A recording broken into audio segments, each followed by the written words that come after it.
out and visit the farm, at all of the stations within the farm, they will focus on the essential question, which is how is the farm important to the community. And for example, when you go to go visit the cows, the farm guides will speak about the things that cows provide for us. For example, milk, leather, and meat. And they will talk about how they get those things from the cow and how they get from the farm to the community.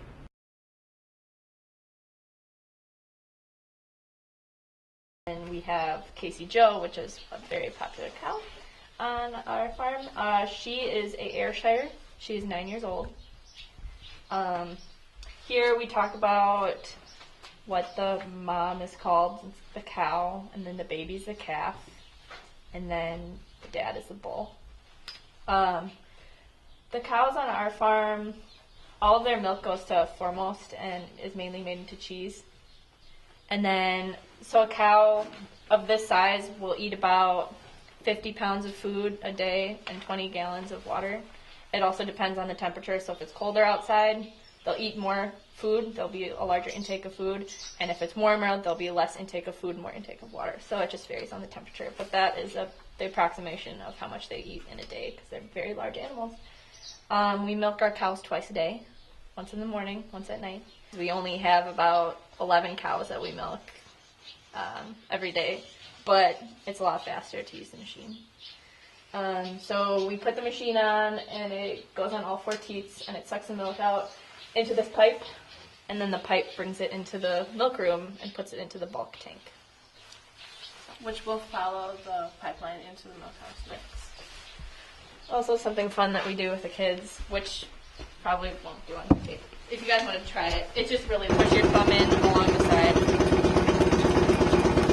And then this is a milk machine, just like you guys got to stick your finger in. It's not hooked to a tank, it's hooked to this pipeline. And then after all of the milk is sucked out, it goes into this tank here. This tank stores about 120 gallons of milk. The milk truck will come every other day. He'll pick up the milk, and then it goes to a processing plant or a milk factory. It gets pasteurized, which is heated up just enough to get all the germs out, and then it will get either put into the gallon jugs or processed into other things like cheese, yogurt, cottage cheese, sour cream, cream cheese, all those things that we like to eat on a daily basis. We ask the kids generally if the raw milk from here just goes right to the store. And a lot of times they'll tell us yes, but it has to go through that process before it can go to the store. In our bulk tank, we keep it at around 39 degrees Fahrenheit, which keeps it nice and cool until the truck can get it. And then the truck gets it, takes it to the plant, and then they mix all the milk together, pasteurize it at about 161 degrees Fahrenheit for 15 to 20 seconds, and then cool it back down. Yeah. The milk is kept cool just so it doesn't separate. Like this example over here. The milk has separated into like the cream and then the regular milk on the bottom. If it's not kept cool, it will spoil, and then it's a waste of a lot of milk. Alright, this is the hay loft or hay mow. This is where we store, generally hay will be on that whole side. We also store straw, which again, the hay was their food and the straw was their bedding. If it's a rainy day, we can bring them in here. We can read them books. We have books up here. We can read them if it's a rainy day. Or we could do some kind of activity just to try to keep them out of the rain so we have some indoor things to do.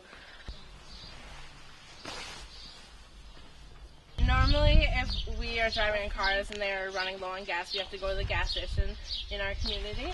And here, the farmer has his own gas station here, right for him.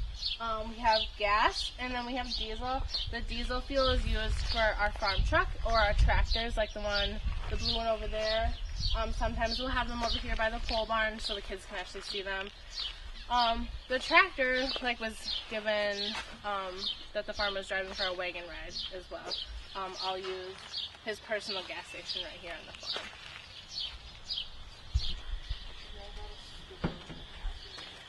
farm. We have different kinds of grains here on the farm. Like this one here, we have oats. This one here is corn. These ones are fed mainly to the sheep and the cows. We also have a little bit different food. Right here, it's a bigger piece of corn. It's not ground up as finely. It also has other medicated pelleted foods in it. It's also mixed with a molasses, so it's a higher fat content for our show animals like the cows behind the barn that we saw. The two different places where we keep our feed is the gravity wagon right over here.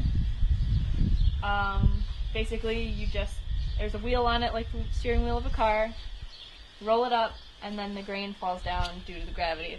It's called the gravity wagon. Falls down in buckets, then you can feed the animals that way.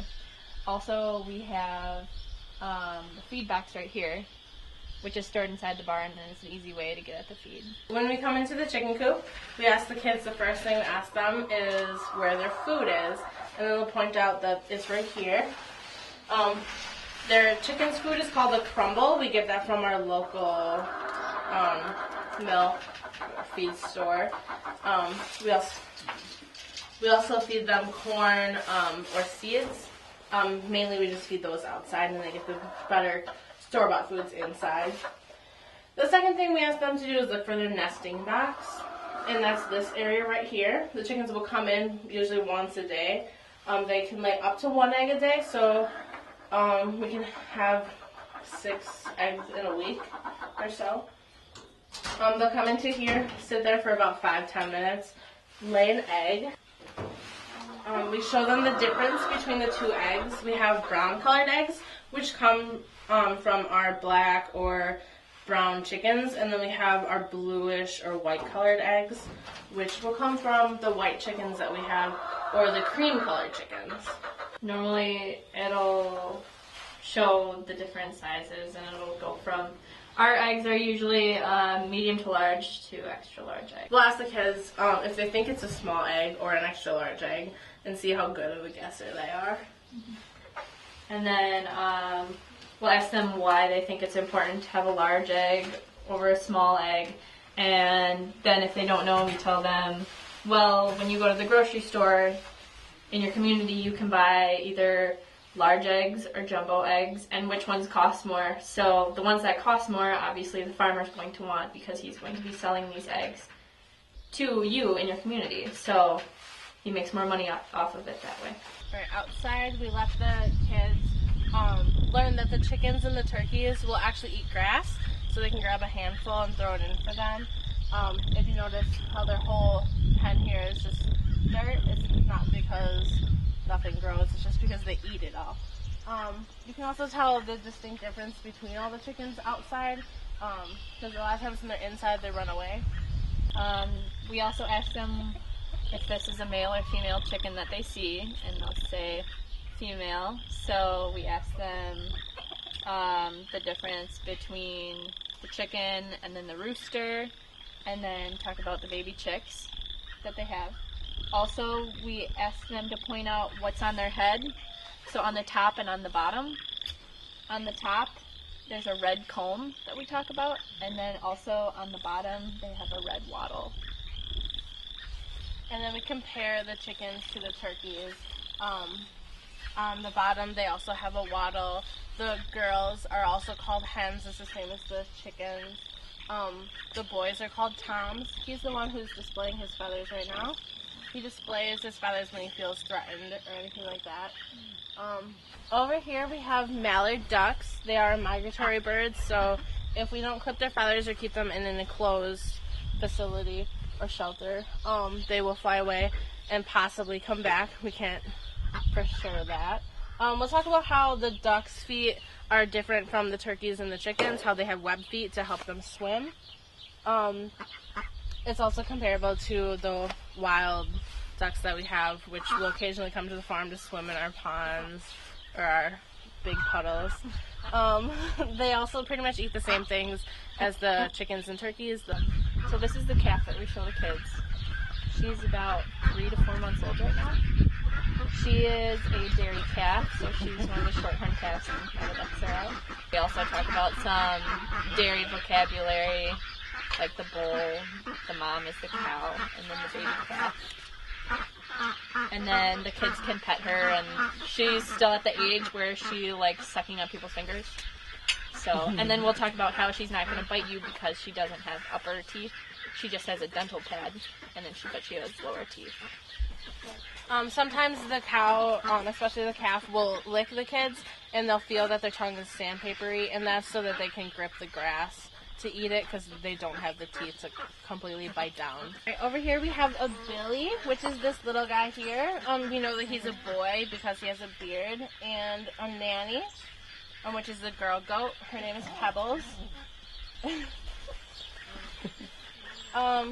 Both the male and the female of their breed, which is Alpine, grow horns, and the horns are used for protection. They also have a rectangular pupil, just like the sheep, which gives them a wider range of vision, so they can see further around them.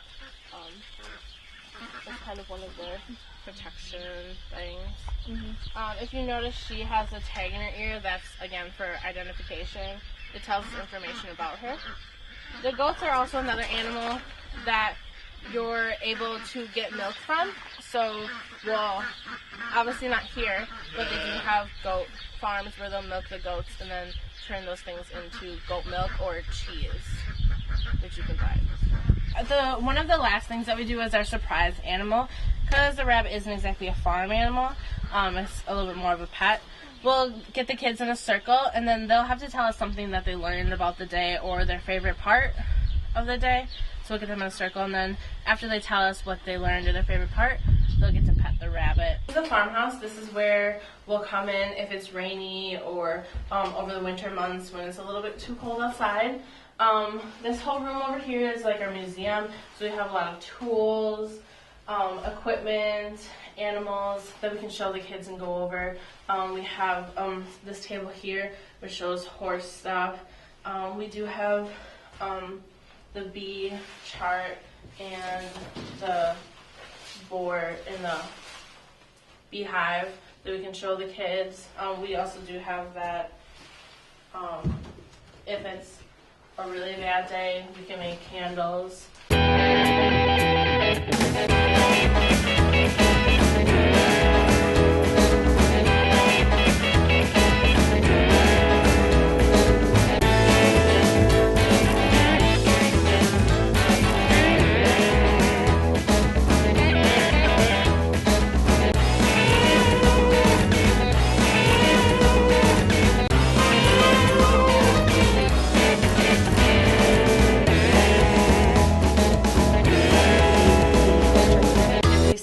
KWL chart will be very important for the teachers and the students because it gives the students an opportunity to use the vocabulary that they have learned to explain how the farm is important to the community. Also, it gives the teachers a reflection of what the students have already learned as a result of the trip and also what still needs to be taught in the classroom after the trip has occurred. Although we created many activities for the teachers and students to do, I do have a couple favorites. I'm very proud that we made many bilingual activities to accommodate those bilingual classrooms. So there are a lot of both English and Spanish for classrooms that will use that. And also I like that we incorporated technology by creating bilingual smartboard activities for the students to enjoy in the classroom.